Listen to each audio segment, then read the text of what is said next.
అందరికీ నమస్కారం. తెలుగు కథామాలకు స్వాగతం. జానకి విముక్తి నవల చదువుతున్నాను. రాసిన వారు రంగనాయకమ్మ గారు.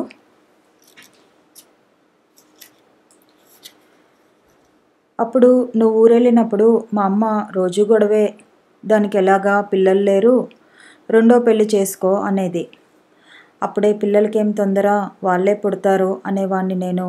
నువ్వంటే నాకెంత ఇదో నీకు సరిగ్గా తెలీదులే.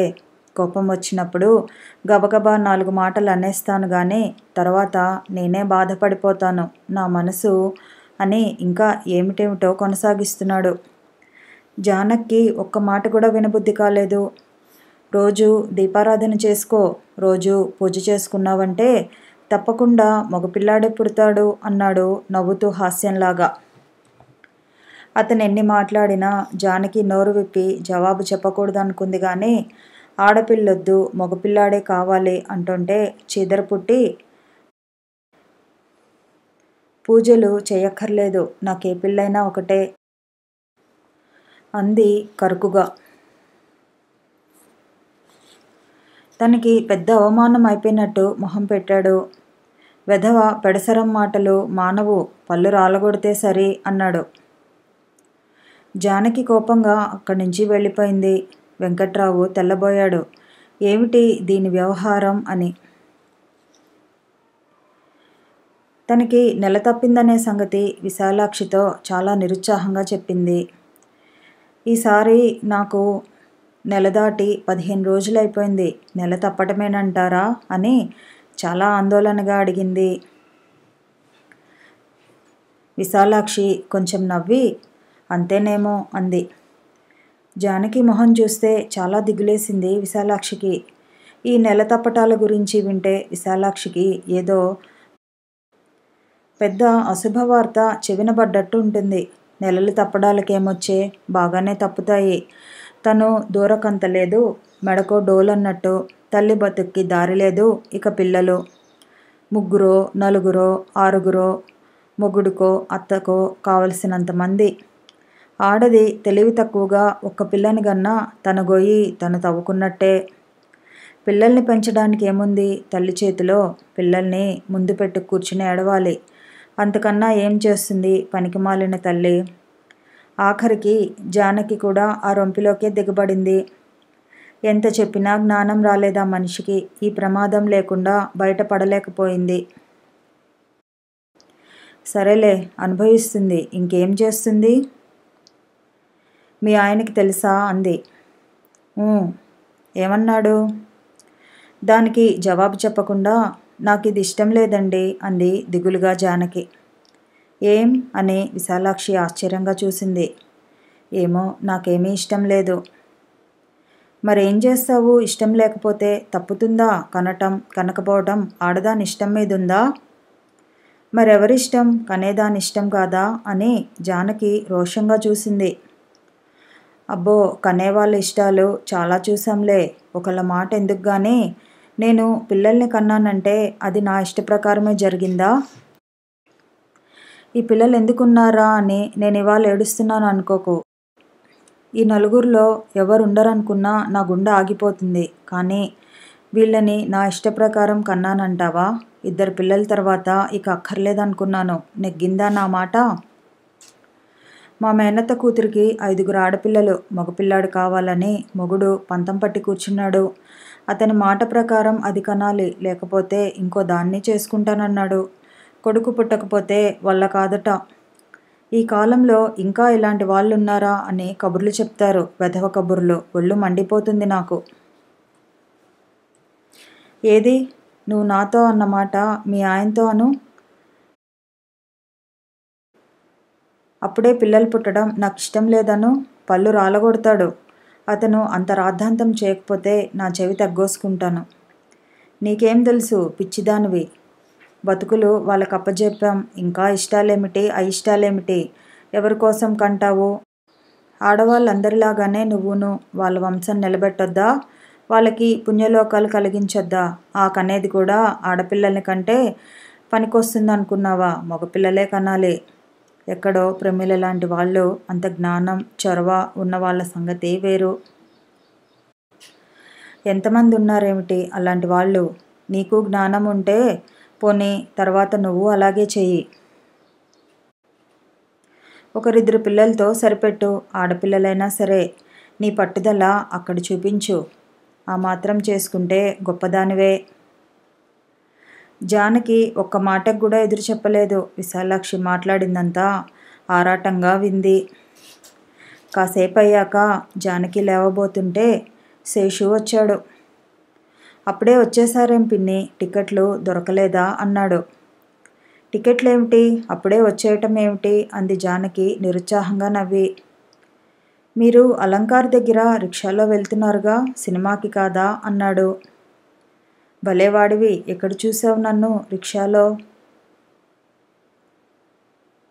వెంకట్రావు గారినైతే బాగా చూశాను. గోల్డ్ స్పాట్ రంగు చొక్కాయేగా. గోల్డ్ స్పాట్ రంగు చొక్కాలు ఎవరికి ఉండవేమిట్రా అని విశాలాక్షి విసుక్కుంది. అదేమిటి, నేను వెంకట్రావు గారిని చూస్తే నల్లపేంటే కదు పిన్ని. జానకేం చీర కట్టుకుందో చెప్పు. ఏదో పువ్వుల చీర. అసలు నేను జానకి పిన్నిని చూడలేదు, వెంకట్రావు గారినే చూశాను. పక్కన ఉన్నది జానకి పిన్నే అనుకున్నాను. ఏం, నువ్వేగా? టికెట్లు దొరకలేదా నిజంగా? జానకి మొహం రక్తం అంతా ఇంకిపోయినట్టు పాలిపోయింది. వాడి మాటలకేం లే జానకి, ఎవరిని చూసి ఎవరనుకున్నాడో. చూసి చూడని మాటలు ఎందుకురా శేషు అని విశాలాక్షి కొడుకుని కోప్పడింది. తను తప్పేం మాట్లాడానా అని శేషు తెల్లబోయాడు. జానకి తల తిరిగిపోతున్నట్టయింది. హఠాత్తుగా ఏదో పెద్ద జబ్బు వచ్చినట్టు, స్పృహ తప్పి పడిపోతున్నట్టు అనిపించింది. ఏమీ మాట్లాడకుండా లేచి ఇంట్లోకి వచ్చేసింది. అగ్నిపర్వతం బద్దలవటానికి ముందు ఉడికినట్టుగా ఉడుకుతోంది జానకి మనసు. శేషు చెప్పింది నిజం కాదేమో, ఎవరిని చూసి పొరపాటు పడ్డాడో అనే సందేహం ఒక పక్క ఉన్నా నిజమే అయి ఉంటుందని గట్టిగా అనిపించింది. తన భర్త నీతి కలిగిన మనిషి కాదు, అతను ఎలాంటి పనైనా చేసేయగలడు. నిజమేనా ఇది అని అతన్ని అడిగేయాలనుకుంది. మళ్ళీ అడగకుండానే నమ్మొచ్చుననుకుంది. మళ్ళీ కాసేపటికి అడగాలనుకుంది. బాధో, దుఃఖమో, కోపమో, ఏదో పిచ్చి ఉద్వేగంతో సతమతమైంది. అతను వచ్చే వరకు దీర్ఘాలోచనతో గడిపింది.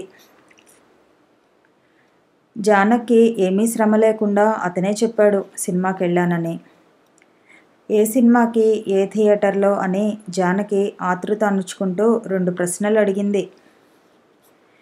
జానకి ఆ మాత్రం అడగటం అతనికి ఆశ్చర్యం. చెప్పాడు. నిర్ధారణ అయిపోయింది జానకి. ఏం, ఎందుకలా అడిగావు అన్నాడు.